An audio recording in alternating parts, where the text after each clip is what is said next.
तो हमारे सेंटर पे जो है वो एक ही बिल्डिंग में सब कुछ हमारे यहाँ जांचें सारी हो जाती हैं, सारी सर्जरीज हो जाती हैं, आईवीएफ और सब कुछ हमारे यहाँ एक ही सेंटर पे हो जाता है।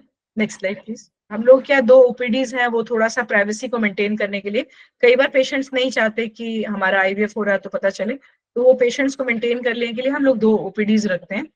Next slide. हमारा लैब है, जैसे मैंने दिखा रही हूँ, ये लैब लेफ्ट साइड में जाएंगे, ये कमरा ही एचयू एयर हैंडलिंग यूनिट है, और जो मशीनें लगी हुई हैं दुनिया के बेस्ट मशीनें होती हैं, और हर काम जो हम करते हैं वो रिकॉर्ड करते हैं। जैसे आप दाहिने पिक्चर में देखेंगे, हमारा हर भ्रूण, हर अंडा, सबका रिकॉर्ड होता है, रखा जाता है, और पेशेंट को दिया भी जाता है कि आपका ये भ्रूण हमने ट्रांसफर किया है।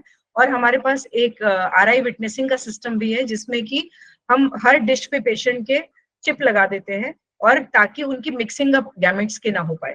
तो वैसे तो ध्यान रखा जाता है, 2-3 लोग चीजों को मॉनिटर करते हैं, बट फिर भी बिल्कुल मतलब ये चीज ना हो पाए, इसके लिए हमारे यहाँ विटनेसिंग का सिस्टम है, जिसको आर्टिफिशियल इंटेलिजेंस विटनेसिंग कहते हैं। Next slide please. ये दाहिने तरफ देखेंगे तो ये 2 ट्रिपल गैस इंक्यूबेटर्स हैं, ये होने चाहिए, ये ज्यादा जितने रखे जाते हैं ताकि बार बार ये ना खोलना पड़े। और बाई तरफ देखेंगे तो एयर हैंडलिंग यूनिट जिसका रूम में लगा होगा, उसको मॉनिटर करने के लिए पैनल्स लगे होते हैं, और ये इंक्यूबेटर है जिसमें हम खाली मीडिया को गर्म करते हैं और उसमें बाइकार्बोनेट मिक्स करते हैं। Next slide.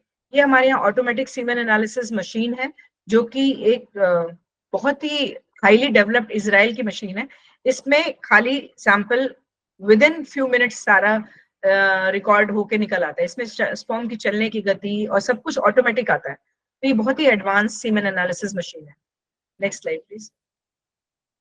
ये मॉड्यूलर ओटी है। मॉड्यूलर ओटी जैसे मैंने आपको कहा, एयर हैंडलिंग यूनिट, यहाँ से बिल्कुल फिल्टर होकर, 3 तरह के फिल्टर्स होते हैं, हेपा फिल्टर, कार्बन फिल्टर, और दूसरा होता है कि नॉर्मल पार्टिकल्स को रोकने के फिल्टर्स।